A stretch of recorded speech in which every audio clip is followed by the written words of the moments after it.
Hey guys, welcome back to the podcast.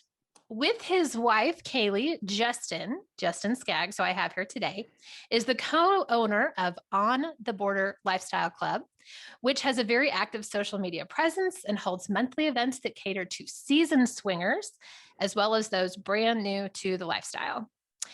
Kaylee and Justin have been ethically non-monogamous for most of their adult lives and in the lifestyle together since first meeting 4 years ago. So here's what we're doing today. I had Joe Levitt on at Swinging 101, where she talked basic concepts of what swinging is and how one might want to get into swinging. Today with Justin, what we're going to do is way more hands-on tactical. Now what? So a couple of things that we've talked about that we want to make sure that we cover today is newbies and how Justin and Kaylee have been amazing guides in this space for newbies. Sex clubs, like which ones you might want to start out with and which ones you might want to avoid when you first get going so that you're not completely overwhelmed. And then other things like meet and greets and dinners and all the really delicious things that you get to do as soon as you say, yeah, I think we're open. Now what? So today I'm so excited, Justin, to have you on to give us some more tactical steps in this part 2 of Swinging Podcasts. Welcome to the show. Do you want to introduce yourself? No, I think you did a fantastic job introducing me. Thank you. I'm super excited to be here. Oh, sorry. Nope, go ahead. I'm super excited to be here. I don't know everything. I will start off by saying that. But I guess I will introduce myself. I have managed a swinger club. Now I own one. We've kind of seen couples who are in their early 20s, brand new to the lifestyle. We've seen couples in their 60s, brand new to the lifestyle, and kind of everything in between. So I think I've got a pretty good base understanding of what it is people are sort of first looking for when they come in and what might be a little too much on day one. There's parties my wife and I go to that we very much enjoy. But I think if we went there as our first ever event, we probably would have been terrified. So, so we try to sort of help people navigate those early steps until they're sort of ready for like the deeper water. Got it. Okay, I want to stop here for just 1 second to give a little bit more context. So Okay. There are people that get into swinging or get into the lifestyle, could be polyamory, could be whatever, right? Mhm. And they're just individual people or like they're couples doing the things. And then there's a whole subset of other humans, which is a much smaller portion of the population, that are like, I want to lead a group of people in the lifestyle. And I don't know if any of you that are listening have been in a group like this, but there's a lot of wrangling. Justin and Kaylee, but Justin, predominantly, I see you in the site on our page. You're the peacemaker, you're the moderator, you're the admin. When people want to get dramatic, you reel them back in, you turn the comments off. You create events for us to come to. Talk to me a little bit about how did you and Kaylee decide that you wanted this kind of a role? Because it's big. It's kind of like mom and dad to the group. Oh, absolutely. So I think we had been involved in sort of the leadership level of a number of different events, a number of different organizations, and we just didn't like the way a lot of things were done. I won't throw shade at anybody, but I will say behind the scenes, there is a lot of drama, a lot of not exactly the best behavior on the parts of some, not all, of some people at that sort of leadership tier. So we set out to make something that was just fun. Like it's just fun for the people there. It's a great way to get to know people. It's a great way to see which events you want to attend, which ones maybe aren't right for you, which groups of people you like, which groups of people maybe you don't fit in with. But to do it without shaming anybody for whatever it is they're looking for. We all have different goals, um, different groups that we just vibe with, and we don't vibe with everybody. So what we've tried to do is basically make a um, just a nice calendar of events and a nice roster of people. And you can sort of go through and almost like a grocery list. Like, I like this person, I like this group, I like this club, I like these kind of events, and you just go to the stuff that appeals to you. We just want to get good people having good times in good places, and whatever that means to you, that means to you. You know. And I love that because I think you could attach the group to one specific club or attach the group to one specific bar if you really wanted to, but you don't. So what I see is you play really well with others. Mhm. And I'm in Arkansas. You're in Oklahoma? Yep, right, Yeah, right yeah. on the border. Yep. So we're all in the same region, and within the region, and what we're specifically talking about in the group is there's a big Facebook group that Justin and Kaylee are over, and within that group is a section that has all the events, is a section that shows all the members, is a that every day there's a new calendared thing. That you can participate in. So there's so much participation within Justin and Kaylee's group, which is really nice. And I appreciate that you do have so many flavors of things to go to, whether it's a house party or a meet and greet at a bar, or the thing coming up at the altar, which is in a few weeks. Mhm. So Out of Place, which is fun. Okay, so we've talked a little bit about what made you start this group. I don't think I've mentioned yet, but it is the largest lifestyle group in the region, which is impressive, again, considering how peaceful the page is and the low amount of drama that there is. Can you now walk us through? Let's pretend like I'm a newbie, or like we're talking to newbies, because that's really what this part two of open relationships and lifestyle is. Let's say that we have decided that our partner and I, or me, maybe individually, I want to be part of the lifestyle, I want to be in an open relationship. Can you guide us through what to do next? How do I go somewhere? How do I connect? How do I find my people? I think when you're brand new, it is so overwhelming. Yeah. So you've got swinger sites, you've got Facebook groups, you've got clubs, you've got I don't know. We have really good friends when they first started trying to explore the lifestyle. They just hung out at a strip club, hoping to just bump into some swingers. That's Um, awesome. yeah, and it's I think it's amazing now because like we live in this golden age of communication where you don't have to hear from a friend of a friend about this place in a back alley on the other side of town. No, like now you can Google and you can find a ton of resources, a ton of great places, a ton of all kinds of things. But the problem with that is you're still sort of outside looking in. So I think for a lot of people, whether it's paying the $20 a month or whatever to get onto one of the mini swinger dating sites, or finding like a local Facebook group. I think one of those two ways, that's your best in, because it's a lot better to make friends before you get somewhere, so that once you're there, you're a little more comfortable. You can kind of talk to some people, you know what to expect. You can have some of those conversations. You can ask people, hey, this meet and greet at this bar, what should I wear? Because I was planning on going in a full leather, cat suit. Is that the right vibe? Or um, and I think if you can start to sort of generate some of those friendships before you go, Mhm. you're gonna have a lot more fun. And whether that fun is playing with others or just dipping your toes in, meeting people, kind of seeing if it's really for you.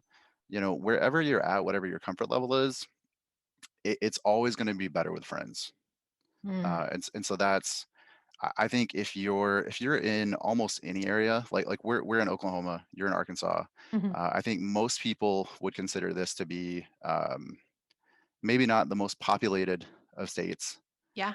but we've got really active social media groups. Thousands, Yeah. thousands of open people. You would Hmm. not believe it. Yeah, absolutely. And then whenever you go to like Wisconsin, they've got a ton of Mhm. groups. Illinois has a ton of groups. Mhm. Missouri has some huge, very active groups. Yeah. Um, like I mean, you name it. If you're in the United States, there are social media groups out there. Mhm. They're not all active. They're not all created the same. But they are all a great starting point to start making some of those connections, making those friends, and then sort of figuring out, okay, like, are we going to go to a bar? Just a nice meet and greet. It's a public place. There's no pressure or expectations of play. Mm. Or are we ready just to like dive in at a club that has a gangbang night, for example, and everybody jumps in, differently. Um, but I always encourage people move slowly in the beginning and Mm. just Okay. make sure you're comfortable. And your partner, right? I like that phrase. Absolutely. It's like move at the slowest pace of your person, Hmm. like in Yep. your partnership, which sometimes is frustrating if you want to like go to the gangbang and your partner's like, can we just like be that stalker on social media for a while? I did want to jump in and just kind of provide my own point of view on this as well, like my own experience, because I'd say I'm fairly new and you're way more experienced than me. I love what you're saying. So I got on Facebook and typed in like polyamory Northwest Arkansas, which is where I started, and found the NWA polyamory group. Hmm. And from there, then found swinging groups and then found you. And like, because once you start to get into one of these, Facebook will recommend, hey, people in this group are also in this other group, which then opens up the door to like all the fun groups that are in the Hmm. lifestyle. And I think I'm in 4 or 5 of them. You can probably be in more, you can be in less, you can decide what makes sense for you. But I did that. I've been kind of like, not stalking, but like the voyeuristic part of me is enjoying the daily challenges. Like, if you want to see mostly naked people, this is the place for you. Hmm. And if you want to join in, you can. And if you don't, that's okay. I felt really comfortable jumping in and saying, like, I have a question, or like, I'm dealing with this thing. Has anyone else been dealing with it? I love the idea about the outfit. I went to my first swinging event last Saturday with my partner. Together we went, and it was for Halloween. And totally outfit thing. I was like, can I show my nipples? Like, can I wear something sheer, or do I need pasties? Can someone help me? And they were like, please show your nipples, please. So what's really fun about some of these events, to Justin's point, is you can get as involved as you want, and you can also be as conservative as you want. So for my partner and I, we were like, let's be voyeurs and let's just play, and we'll play with each other and we'll watch. And it was really tame. We were probably actually more playful than most of the people there. My partner is very handsy normally. Like, we'll be at like having breakfast, and he'll be touch my ass and like rub his fingers over my breast. I'm like, you can't do this at breakfast. But it was okay to do this in the setting that we were in. And he felt really comfortable. Like, he could rub his fingers over my nipples and nobody even batted an eye. So it's a nice place that's safe if you want to play a little, if you want to be seen, if you want to watch others, all the way to the extent of like, find another thing if you want gangbang night. Right? Yeah. Yeah, I mean, I think that that describes it pretty well. And one thing, like even so hedonism, we've talked about that, you and I. So hedonism to the resort, even there, you can still sort of go at your comfort level. They have the fully nude side, then they have the prude side. So if you want, a little more clothing, you're a little less into the public acts of sex or whatever. Um, you can sort of figure out what's good for you. Mm. Like my wife and I, when we first went to Hito, and we've been in large sexual get-togethers with numerous folks. Mm-hmm. We went to Hito, and on day one, going to the nude pool, it was so overwhelming. Mm. Like it was actually stressful for she and I both, because I mean, it's a sea of naked people. It's 10 o'clock in the morning or whatever, and Mm. it's and typically when I'm naked in a group, it's midnight after some drinking. Yeah. So so I mean, even that for And for some. different, right? Like at Hmm. noon or at midnight and after some drinking versus 10 a.m. and you just enjoy being naked. Like, the intention is very different. Very different, very different. Yeah. But it was one of those things where sort of as the week progressed, we got more comfortable, Mm. and by the end we were spending all of our time, at the nude pool. And I think the lifestyle, it's not necessarily like that. Like there is no defined starting point, defined ending point. Mm, You aren't expected to be on this clear trajectory of, well, we start off soft swap and now we're, we're into playing separately, or having massive orgies, whatever it might be. Everybody's path is different, and it's just whatever's fun for you, whatever you're comfortable with. mm, And I like that good places in the lifestyle.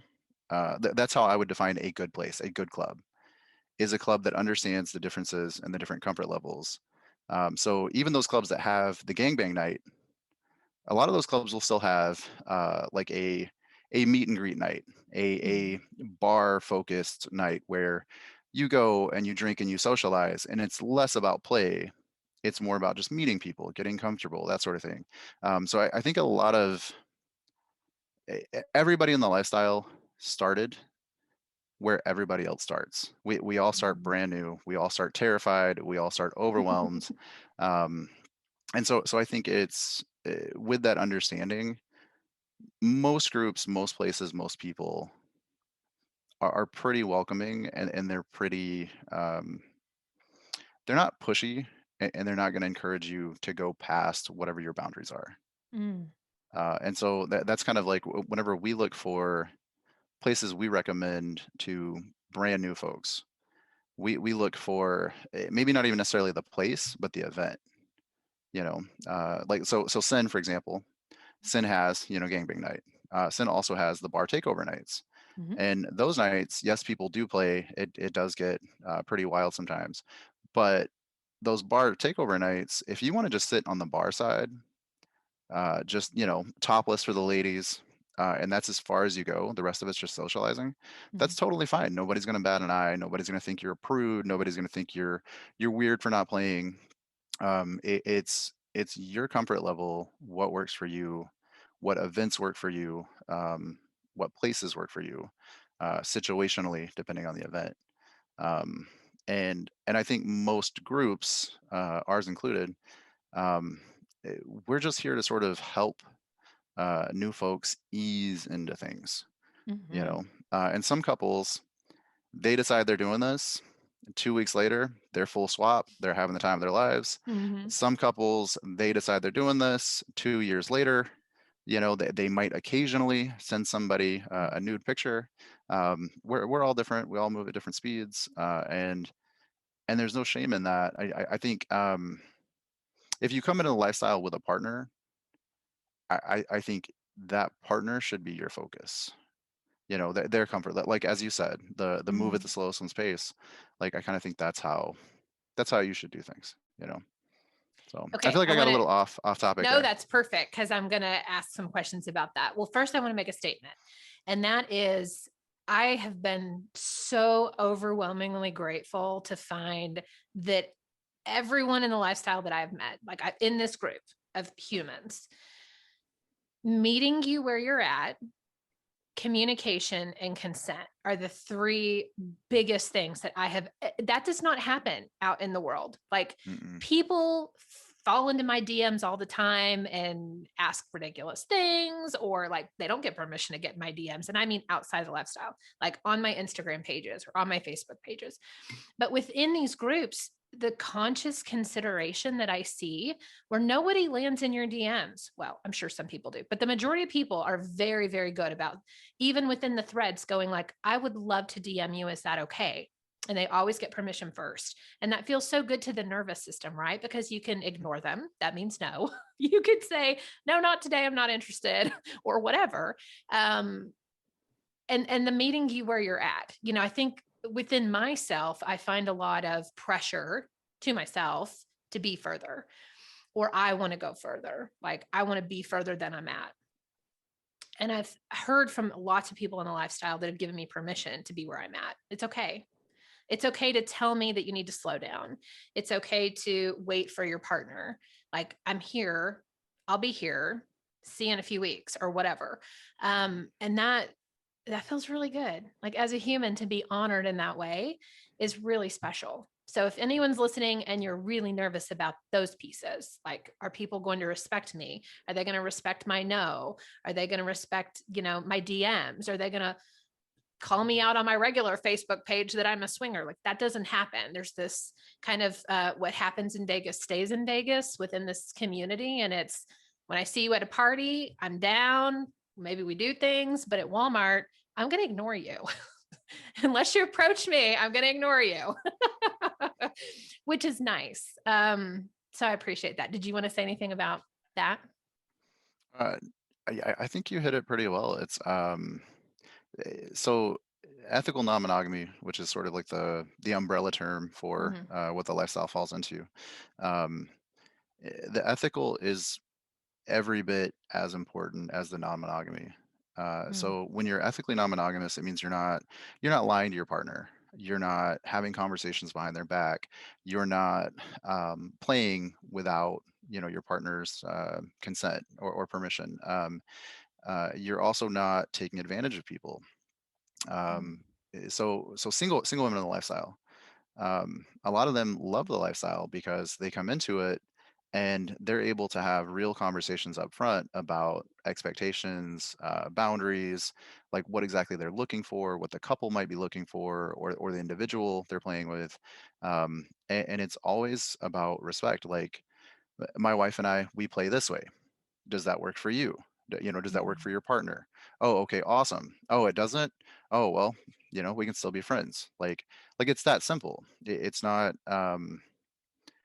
no one in the lifestyle, if they are ethically non-monogamous, no one is taking advantage. No one is breaking rules or crossing people's boundaries. I think that's a big one. Like the DMs, the friend requests, the I don't know. It's like the equivalent of like catcalling on the street. I think at a lifestyle party, catcalling is perfectly acceptable. Right. It happens quite frequently. Men and women alike get catcalled in the lifestyle, which is kind of awesome. But past that, the actual uh, the respect we have for each other, it's huge and it's tremendous. Like we all kind of you develop such great friendships with so many people in the lifestyle that all you want for them is like you respect them like you would your friends. You take care of them, they take care of you, and not just sexually. You know, um, yes, Yes. yes, So yes. one of my I agree. questions for you after the previous bit that you had when I Mhm. kind of went off on a tangent about how much I love everybody in the lifestyle Same. is, how do you know where someone is at? So you mentioned just a few minutes ago kind of like how you and Kaylee play, and you're like, here's how we can play with you. We know where we're at. How does one, because we're still talking about the person brand new to the lifestyle that's Mhm. decided that they want to go take action, and this is a podcast about the action steps. How do you have that conversation? I'm assuming it happens through DMs, kind of like you would through Tinder, where you're like, hey, what are you looking for? And like, is there anything that you need me to fulfill? Like, what does that conversation look like when you're saying, hi, nice to meet you, Joe, or whoever you are? Like, here's how I play. Are you interested? Is that kind of how you do it, or what? So I encourage for most people, um, the best way to find out somebody's dynamic is just to ask. So typically, if I'm interested in someone, we start obviously I get permission first, but we start a conversation through DMs, and I might just say, hey, my wife Kaylee and I, we play like this. This is Mhm. our dynamic. We are a same room full swap. We love threesomes, foursomes, and moresomes. Where are you at? What is the dynamic for you? What is the dynamic for you and your partner? How do you guys play? Mhm. And everybody answers pretty quickly, pretty straightforward, because it's almost like a business card Mhm. in the lifestyle. Everybody's dynamics, everybody knows their dynamics, like they know their phone number.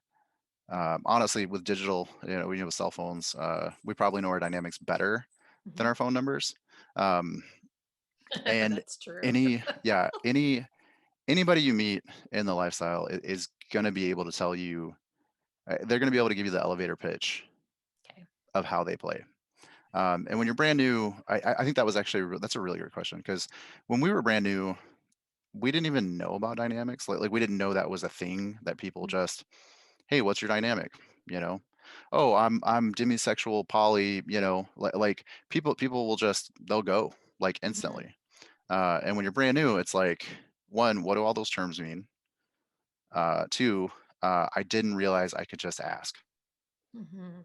And I think that's one of the other beautiful side benefits of the lifestyle. You covered it earlier about the communication. You get really good at communicating quickly because everybody else is so good at communicating in the lifestyle. Everybody is very good at telling you what they like, what they don't like, what they want, what they don't want, what they absolutely will not have. Mhm. Um, and you sort of just follow suit. And the longer you're in it, the better you get at it. So at this point, anytime I am sexually, like even remotely sexually interested in someone, I just say, hey, what's your dynamic? It's that easy. Like 3 words, question mark, nice and easy, nice and simple.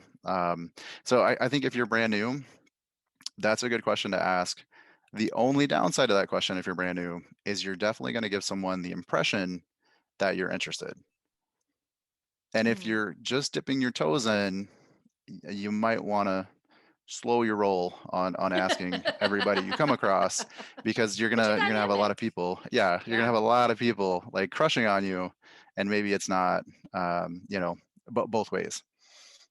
Mm. Hmm. This is tricky, right? Because a part of me is like, well, you wouldn't let someone in your DMs if you weren't even sort of interested. So the back and forth of kind of getting to know them a little, maybe Hmm. before you ask the dynamic question, or do you just, I mean, it sounds like you know what you want, right? And so you're like, cool, what's your dynamic? I don't need a So lot of back and forth with you. no, it's but so I never make decisions on play unless I'm in person.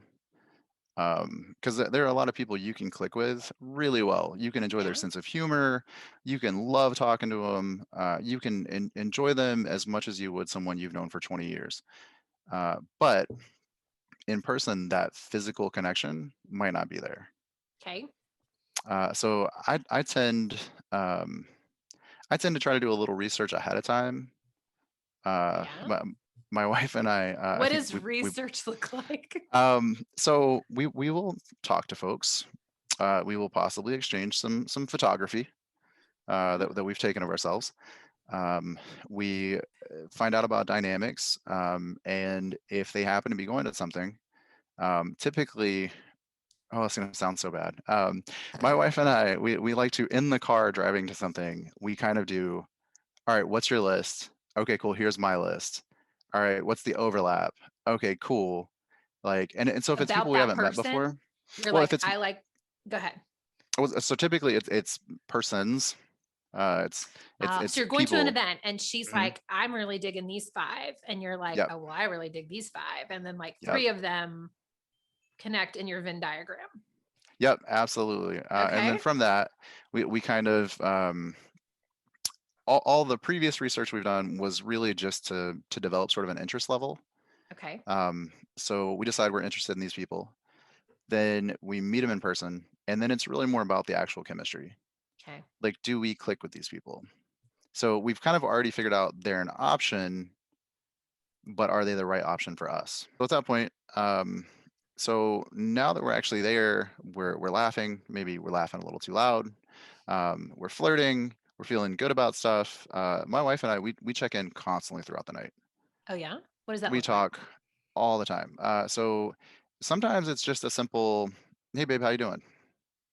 Sometimes it's a, "Hey babe, what do you think about?" I know they weren't even on the list, but I've been talking to these two over here. What do you think about them? Is that a possibility for you? Are you? Um, and we kind of just communicate constantly throughout the night. We also use like a light system. A lot of people use this. this is a really great, really simple, really easy, non-dramatic way of communicating quickly in the moment. Okay. So if my wife was doing something that I just I don't know, it was making me a little uncomfortable. I didn't really like it. I can just walk over and say, "Hey, babe, yellow. Slow down, ease up there," and she can do the same. So if she comes to me and she was to say, "Oh, babe, red light," you know, Abort, abort. that is an absolute stop. And I know in the kink community they use a light system as well Okay. for play. Their system is a little different than kind of how my wife and I do it. Um, Ours is really more just about making sure we're connected throughout the night Mm, and making sure we're not crossing each other's boundaries in any sort of way. okay. And the light system works really well. A lot of people use safe words. Um, Whenever they're brand new, especially like, oh, let's have a safe word, and if we don't like something, we'll just say it. You're like Um, banana. Run to the yeah. car. If that works for people, we had a safe word by the third party. We forgot what it was. Right. Um, Red is so, always a good safe word for no. Because no mhm, can also be like, no, and you like it. Um, okay, so let me back up. So I'm trying to understand. So you guys go to an event together mhm, and you do your Venn diagram and you figure out yep, the three that you are interested in. And your rules or your parameters of playing together are that you are together yep. and that you can go all the way up to full swap, but in the Mhm. same room. So I'm assuming that means you're looking for another couple, right? Are you both like feeling out the couple together, or is she like she's feeling out couple number two, and you're still over here at couple number one, and that's where you're like yellow, like red. Go to number one now, check them out, or like how does this work? So for us, I think we're a little bit of a statistical outlier Okay. in how we do things, simply because we work almost every event we attend. Mm, So we always like to make sure, especially if people are brand new to the lifestyle, we always make sure we're there, we're close by. We talk to them throughout the night, and you can generally tell when somebody's really uncomfortable, mhm, or they're feeling left out because they just don't know anybody. So we'll always try to like come over, talk to people, engage with them, and we usually know almost everyone at our events. wow. So it's pretty easy for me if I see a couple and they're feeling left out, just to grab them and say, hey, have you met such and such? Mhm. Such and such are great, wonderful people, and I sort of pass them off.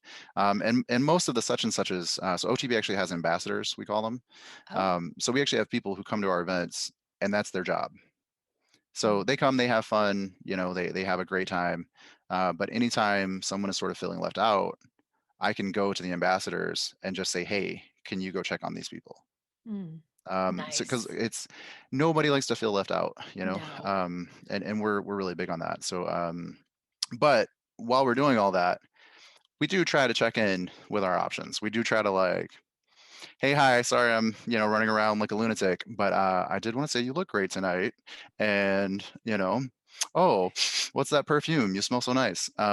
So we'll typically kind of deal with things like that.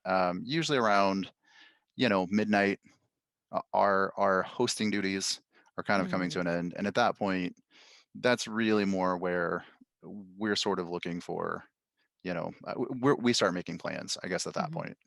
Um, and I think I don't know if it's just because we've kind of done it for a while, we sort of know each other's boundaries. We don't we don't typically get to red light. That's a pretty rare occasion. Um, and the yellow, I wouldn't say the yellow is pretty far between how mm, often that gets used. Um, and I think because for us, like, yes, we're there to play with other people, but we're also there to play with each other. mhm, So sort of just because our what we're most into is group play. So we're not necessarily just, oh, that lady's really attractive, I'd like to go have sex with her. mhm, Or Kaylee's, oh, that guy's really hot, let me go, jump his bones. For us, it's more, hey, how do we get 10 people in a hotel room at the end of the night? Like it. 1, 2, and 3 all panned out. Now where do we go? Yeah, Okay. that's sort of how we roll. Obviously, if you're brand new, you know, a 10-person orgy might not be the starting Right. point for you. Feels like Um, maybe a lot at first. yeah, so I would say for new couples, go to your first event and plan not to play.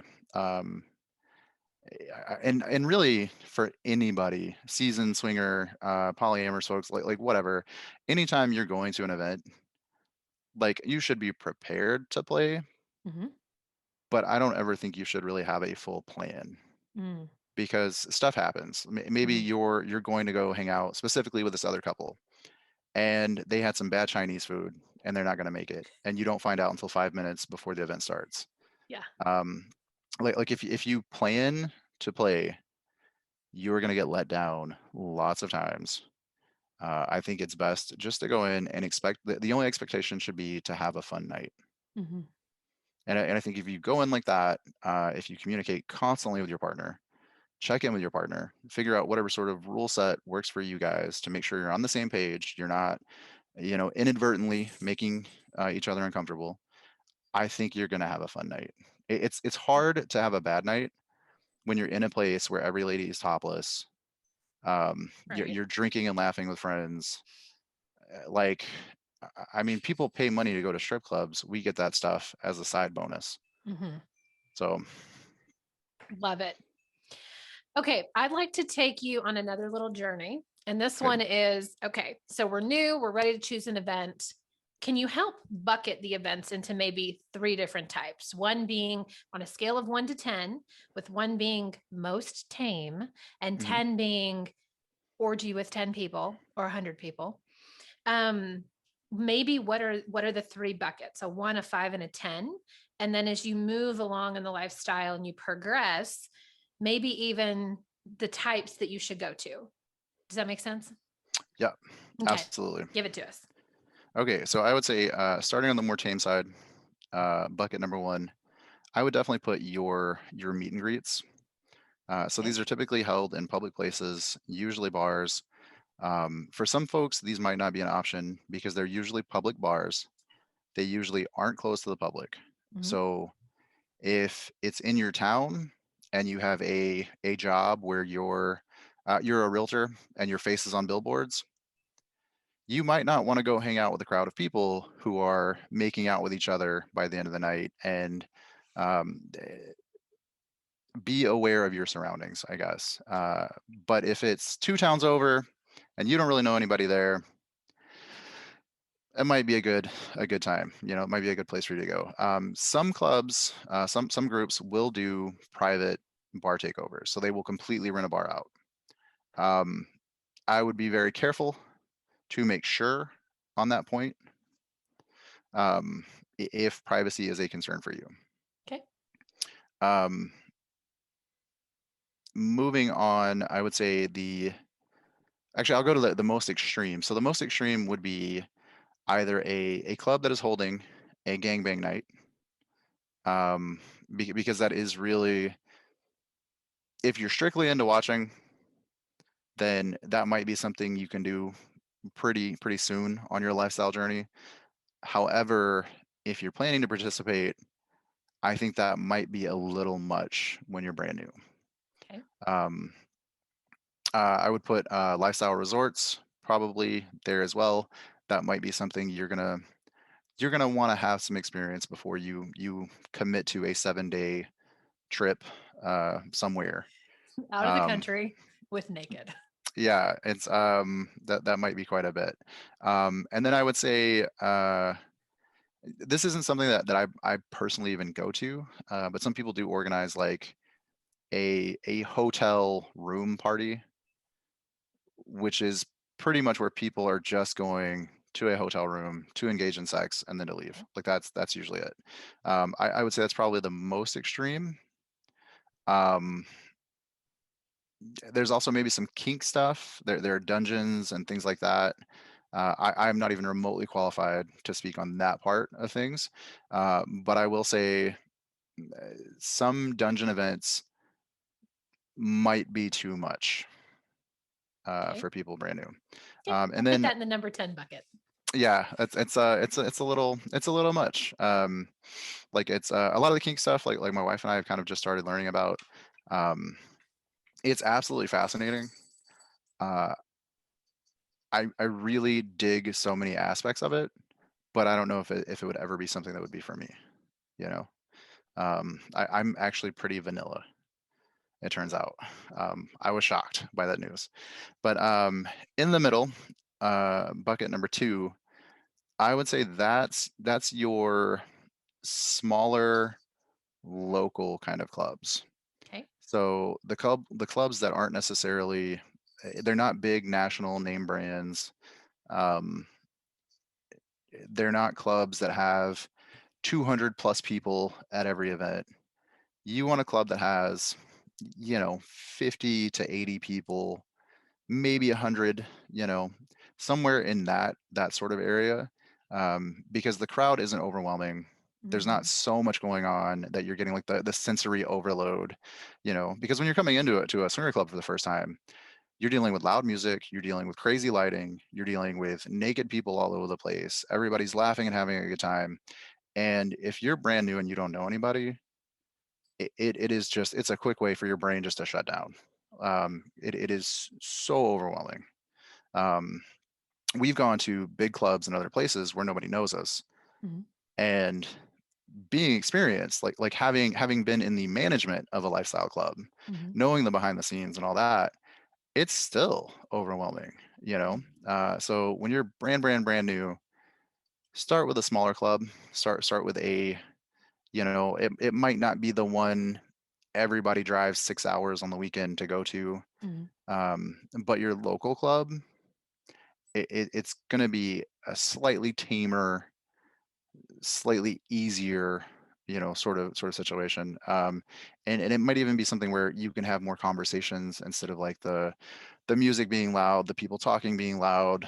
So you can still sort of like get more comfortable Mhm. there at that place. You got to support your local swinger club for sure. Okay. Where do house parties fall in? Um, Man, house parties are such a weird. It's so hard to say because it's going to Okay. depend on who's throwing it. Okay. So um, we don't go to a ton of house parties, honestly. We've thrown a few. Mhm. Um, our house parties tend to be pretty tame until about dark, and then everybody's naked. Um, eh, we like it that way. I don't know if that is the right venue for everybody. Mhm. Then I've been to other house parties where it was a really good time. It was really fun, but it was more of a socializing sort of situation. Mhm. So I would say look at the crowd. If the crowd seems wild, it's probably going to get wild. If the crowd seems fun, it'll probably be fun. If the crowd seems fun and wild, I would absolutely go. There's my chihuahua in the background. That's Sorry. awesome. No, I think that's perfect. So at this point in the podcast, we have covered everything that we promised that we would. If you're a Mhm. newbie and you're ready to say yes and do your first event, Justin's covered 3 different kinds of events that you might be looking for, anywhere from a number 1 to a number 5 being mild to a number 10 being wild. And then we've talked about consent and communication and how to get in somebody's DMs. We've even talked about like where to find people, being on swinger sites, swinger groups, swinger pages, Facebook. Um, would it be okay if we link to your group in the show notes? Yeah, absolutely. I would say we are more geared towards North Texas, Oklahoma, Arkansas, Southern Missouri. That's where most of our members are. Mhm. So if you're in those areas, we will probably have an event sometime soon close to you. Mhm. If you're outside of those areas, uh, unless you're going to Jamaica with us, it is unlikely we will be seeing you. Yeah. Yeah. Go find your own local group for sure. Is there anything else that you want to cover in this particular podcast? Because I always want to say, if you guys are listening to this and you're like, I'd really love Justin to come back on and talk about XYZ. Like one of the things that keeps popping in my mind are, hey, I'm going to go to gangbang night. Like, how do I prepare for that? And I don't want to cover that on this podcast. So I'll start making a list of questions that I have that are coming up. If you guys will, wherever you're watching this, whether it's YouTube or it's your own podcast platform, however that is, feel free. Also, I would say probably our DMs are open. Me, mine is you're good. Okay. So both of our DMs are open. You are welcome to pop in there and say, hey, Justin, I loved your podcast. Can you please come back on and talk more about how do I have a consent conversation with my partner? Like, how do I get aligned and what are elevator speeches? Whatever these things are, let us know. And we can always come back on here and create another one for you guys. So after I say that, Justin, is there anything else that you want to add to this one? Just that whenever you come into the lifestyle, whether it's single, whether it's as a couple, um, definitely focus on the E in ethical non-monogamy. Really focus on respecting yourself, respecting your partner or partners, respecting your play partners. Try to come into this with as much respect and appreciation for yourself and other people as you possibly can. And I think even for single people, that really applies. A lot of single men especially come into the lifestyle, and after 6 months they feel so devalued because people treat them like a commodity.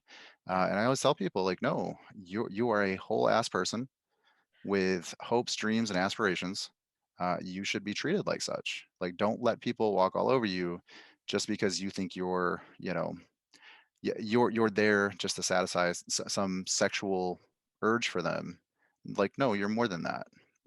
And I think that, obviously with couples, with single ladies as well, it applies. Respect yourself, respect others, and just be super appreciative. And I think you'll have a really good time. What a perfect spot to end. Thank you so much, Justin, for being on. Can't wait to have you on again. This has been so much fun. We'll see you soon.